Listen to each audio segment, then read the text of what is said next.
Gurneys were laid out in all directions, the small office space having been converted into a medical center. A high-tech one, admittedly, but still small. Humans were well known across the galaxy for their prowess in medical technology. That's why they had taken up the role of healers and peacekeepers.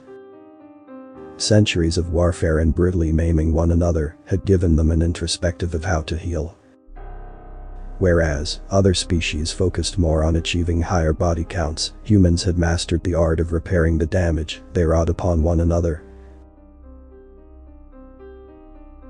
An art since applied to other races. There were an obvious number of gasps and looks of shock as John found himself marched through the clinic, guiding the gunman along. The two Vazgel would raise their plasma rifles, the orange and black weapons, giving an ominous hum as the twitchy aliens pointed them around. There were not more than sickly aliens and attending humans, with the occasional alien doctor of exceptional talent and unique psychology. Most aliens never considered the idea of a doctor, so those that came to John's clinic were prized.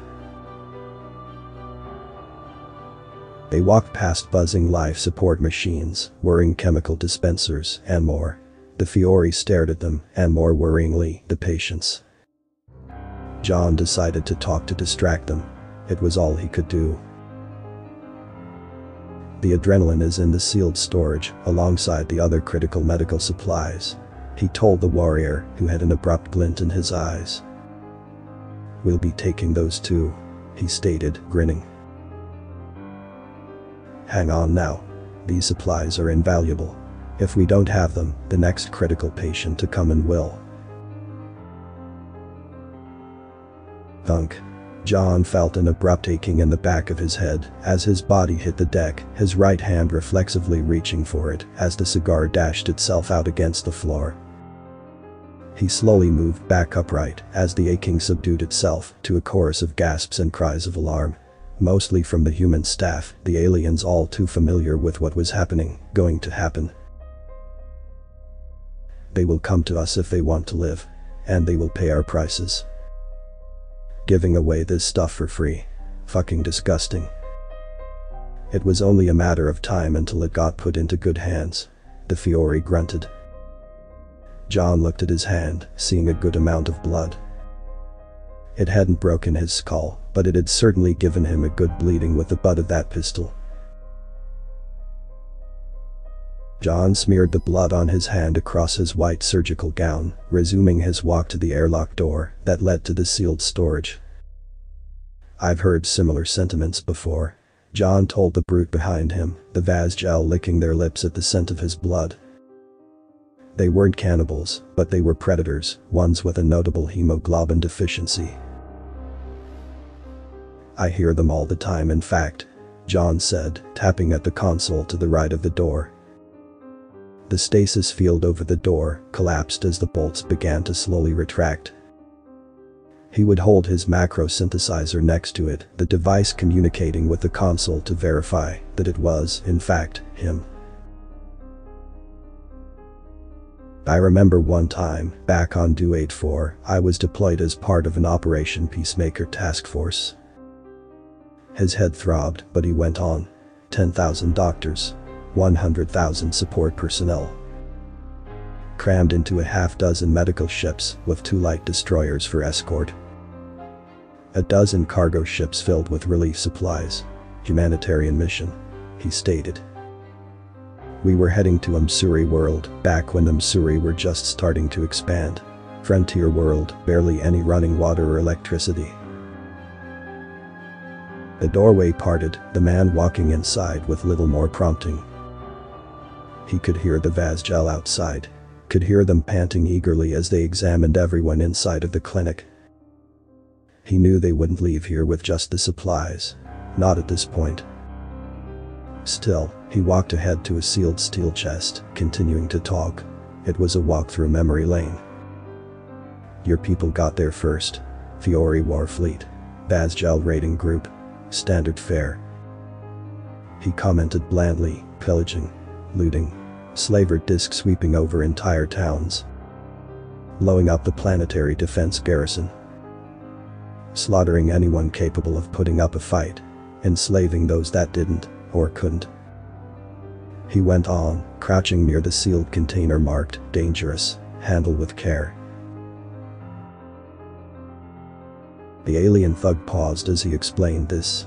Something was familiar about this story, but he couldn't put his claw on it.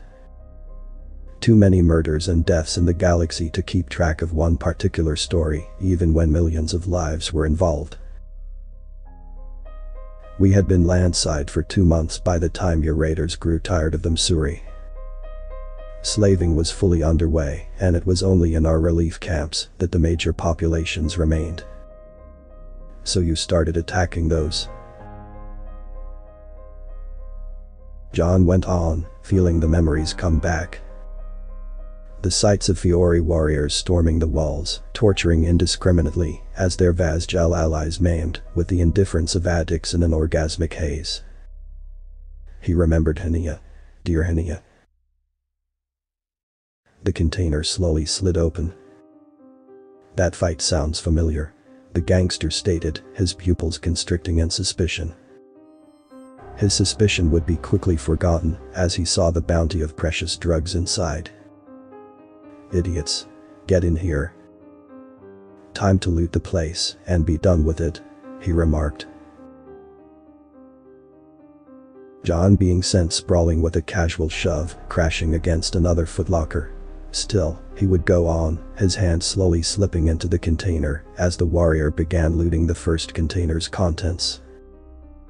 Vial after vial, packet after packet, went into the powered armor's pockets.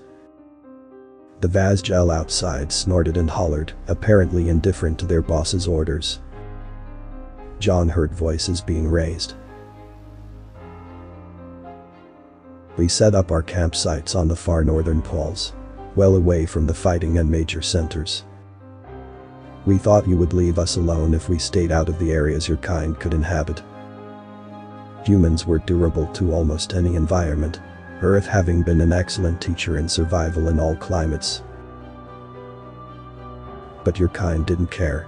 They never do, he bemoaned, grunting slightly as he rose to his feet. His left hand slipped into his coat pocket for his hypo spray. But for all our kindness, he stated, slowly standing taller and taller. He felt his pulse quicken. We have a long, intimate history with war, he remarked. We knew the signs. We knew you wouldn't relent. We had discussed it time and time again on the internet, the extranet now. The fact that you will never give up, he remarked, his left and right hands joining together. The vials he picked up fit into the hypo spray with a quiet hiss. It was a gesture similar to loading a pistol, but his was an instrument of healing.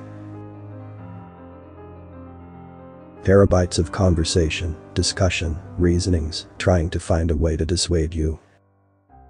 To make a peaceful solution, so we could work in peace and coexist. The Fiori stood up as he looked at John. I don't like your tone, human, he remarked, the last of the adrenaline packed away. His eyes showed nothing but disdain as he began to grip his pistol tighter, beginning to raise it. I think I will be taking some of your people with me, he remarked at last. And putting a bullet in that fucking running mouth of you. John was quicker though. His left hand reached for the pistol as he ducked low, the massive Fiori warrior much slower, thanks to his impressive weight and scale. The hypo spray in his right gave a quiet hum as he brought it along, pressing it right into the warrior's forehead plate. The device gave a quiet click before depositing its payload. The doctor rolled away like a cat, his eyes staring with a much more feral look to them. The look of an ancient predator, even as the Fiori roared, bringing his pistol around. But we knew we couldn't, he finished, staring once more down the barrel of the pistol. So we didn't just send doctors. We sent corpsmen, he growled. Not just operation specialists, but operators, he remarked. Not just support personnel. The massive, power-armored brute stood perfectly still. John could see his eyes dilate as anger gave way to surprise. His index finger was twitching around the trigger of the pistol, but it couldn't get enough tension to actually pull the trigger. But peacekeepers. That was a vasoconstrictor I just filled you with, he remarked, and not a small dose either. His voice was quiet as he put a second vial into the device. Your anatomy is unique. You have multiple hearts, so you have a naturally high blood pressure. Lots of blood flowing very fast, even for a big body like yours, he stated, watching a few droplets of blood begin to leak from the alien's eyes, the corners of its eyes, dotted with red flecks. Right now, you're going tachycardic, the doctor stated. Your hearts, the organs that move your body's stem cells, move so quickly to even the tiniest injury, beating at quadruple their normal rate to try and get the minimal amount of blood necessary to move. He reached for the massive pistol, the 20-pound weapon slipping out of the alien's limp grip with a firm tug. Even now, major arteries are rupturing in your head and in your torso. You will hemorrhage once the vasoconstrictors get pumped into your brain. He dropped the gun on the ground, slowly walking over to a storage bin, retrieving a plasma scalpel. You won't die. Not like the ones I fought before.